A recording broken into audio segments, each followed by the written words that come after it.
હા માર્યું ને કાંઈ વાંધો નહીં. હા hello guys, welcome to my channel.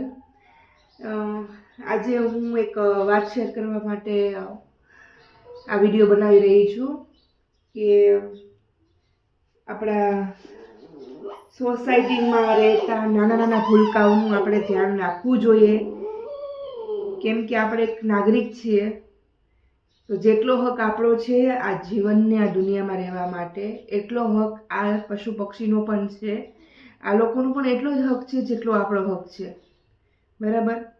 આપણે તો બોલીને બધી વસ્તુ શેર કરી દઈએ છીએ, પણ એ લોકો તો નથી બોલી શકતા.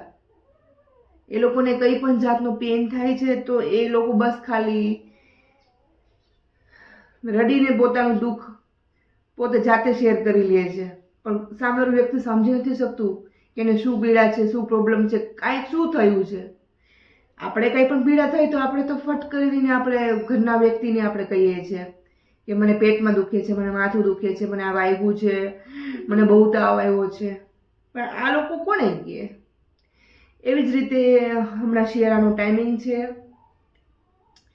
અમારા સોસાયટીમાં 6 મહેમાન છે જેને અમે શિયાળા માટે અમે સેવા કરીએ છીએ, રાત રાખીએ છીએ અને સુવડાવીએ છીએ, મારા ઘરે જમવાનું આપીએ છીએ અને સવારે 9 વાગ્યા પછી અમે લોકો એને બહાર આઝાદ કરીએ છીએ, જેથી એ બહારની દુનિયા જીવે, જોવે અને કંઈક શીખે અને પોતે બહારની લાઈફમાં ગમે ત્યારે પણ સ્ટ્રગલર કરવું હોય તો કરી શકીએ, બરાબર? તો આજે આનું મેં નામ રાખ્યું છે, ચાર્લી રાખ્યું છે અમે લોકોએ. અને જસ્ટ એક ખાલી રસ્તા પર ઊભો તો કોઈ ગાડીવાળો આવ્યો, છકડાવાળો આવ્યો અને એને પગમાંથી ચીપાડીને જતો રહ્યો. આની પહેલાં પણ 2 વખત આના ભાઈ બહેન જોડે જ આ વસ્તુ થયેલી છે. એક છકડાવાળાએ કાયદેસરનું એને એકદમ પિચોળી જ નાખ્યું, જોકે એનો જીવ અમે બચાવી ના શક્યા, બહુ લોહી લોહાણ થઈ ગયા હતા. જાજો ટાઈમ જ ના રહ્યો, કેમ કે જેવો એ દબોચીને ગયો અને અમે લોકો બહાર ગયા ત્યાં તો એના છેલ્લા શ્વાસ ચાલુ હતા. બહુ દુઃખ થાય જ્યારે આવું કંઈ થાય કે આપણે જોઈને નજરઅંદાજ કરી નાખીએ છીએ.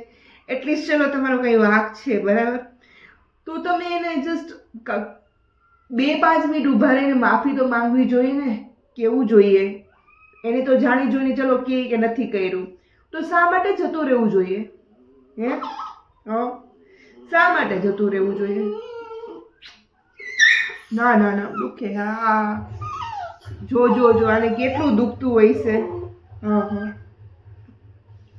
હાલો હાલો.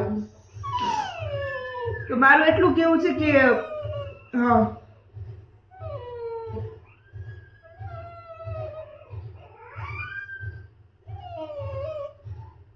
સે હા બસ મટી ગયું. હાલો થઈ ગયું. જરાક જ બાકી હતું, સાલી જરાક જ બાકી હતું, કાંઈ વાંધો નહીં. હો ના ના ના હાલો. મેં તો કંઈક નથી આવતું. આ તો કંઈક આગળ જોવું આપણે. હા હા, તો તમારો વાંક નથી તો તમે એમને ભાગીને જતા રહ્યો છો, બરાબર? શા માટે એમ કરવું જોઈએ? શા માટે? તમે થોડુંક જોવો, થોડુંક ધ્યાન રાખો. તમે તમારું કામ કરવા આવ્યા છો સોસાયટીમાં, ચલો ઇટ્સ ઓકે, પણ આપણે આ લોકોનું પણ ધ્યાન રાખવું જોઈએ. એમને ભાગીને ન હોયું જવાય. પહેલી વાત તો એ કે ખબર જ છે કે શેરીમાં નાનકડા ભૂલકા ગલુડિયા રમે છે, તો આપણે આજુબાજુ જોવું જોઈએ. 2 મિનિટ થોભી જવાય.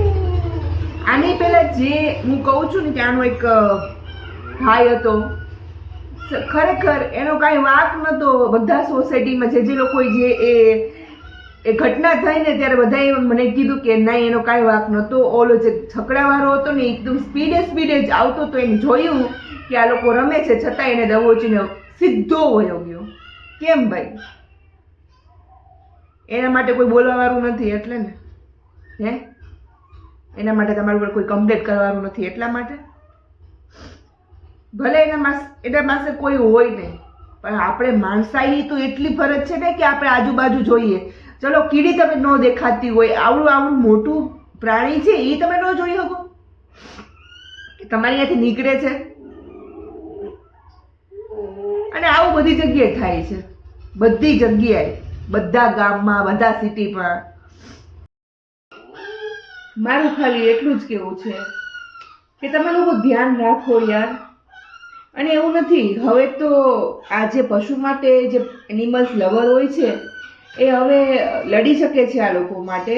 અને હવે ઘણા બધા છે ને કાયદા બની ગયા છે કૂતરાઓ માટે, બધા પ્રાણીઓ માટે, કે કંઈ પણ આપણે જોઈએ, કાંઈ પ્રૂફ હોય તો એના ઉપર આપણે સ્ટેન્ડ લઈ શકીએ, બરાબર.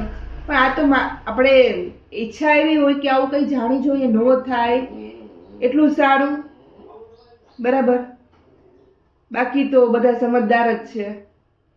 હવે તો કંઈ કહેવા જેવું જ નથી, બધાને બધી ઇન્ફોર્મેશન મળી જાય છે ગૂગલથી, સોશિયલ મીડિયાથી. તો મારું આ નાનકડું અમારું બાવું છે, એવા ઘણા બધા બાવું છે કે જેને ખરેખર આ બધી વસ્તુથી કોઈ એને સંભાળતું નથી. ઘણા લોકોને તો, ઘણા બચ્ચાઓને તો વાગી જતું હોય છે, છતાંય કોઈ જોતું નથી, કોઈ એને સાંભળતું.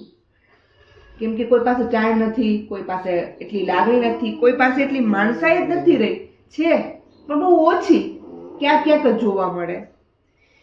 તો મહેરબાની કરીને તમે લોકો બધા ગાડી ચલાવતી વખતે ધ્યાન રાખો કે નાના નાના બચ્ચા આપણા છે એ આપણા રસ્તાની વચ્ચે વ્હીલની આગળ આસપાસ આવતા નથી. રાત્રે એ લોકોને ઠંડી લાગતી હોય છે તો એ ગાડીની નીચે ઠંડી ના લાગે એટલે સૂતા હોય છે. તો એ પણ ચેક કરો કે તમારે ગાડીના નીચે, કારની નીચે કોઈ એવું નાનકડું પ્રાણી છે નહીં ને, એવું આના જેવું કોઈ બચ્ચું નથી ને કે એને હાનિ કંઈ પહોંચે. આપણે એટલું તો કાંઈ નથી કરી શકતા, બસ તો એટલું ધ્યાન રાખો કે આપણા લીધે આ લોકોને હર્ટ ના થાય. થેન્ક યુ સો મચ મને સાંભળવા માટે. અને આઈ હોપ કે તમને લોકો આ મેસેજ તમે ધ્યાન રાખો અને બીજાને પણ તમે કહેતા રહો કે નાનકડા બચ્ચાઓનું ધ્યાન રાખો, બરાબર. આપણા નથી પણ આપણે એક માણસાઈ છીએ, આપણે માણસાઈ તરીકે આપણી ફરજ છે કે આપણે આ લોકોને ઇગ્નોર નહીં કરીએ અને એ લોકોને થોડી ઘણી સેવા કરીએ જેટલી આ બધી થઈ શકે. આવજો. મારી કોઈ વાત ખોટું લાગ્યું હોય તો ક્ષમા માંગુ છું તમને. હા, સુઈ જા, સુઈ જા, સુઈ જા, હો સુઈ જા. આના માટે ઓલું કંઈક ચાદર જેવું આપી દે તો ઠંડી લાગતી હશે ને. હા, લઈ જા, બેડ ઉપર લઈ જાય.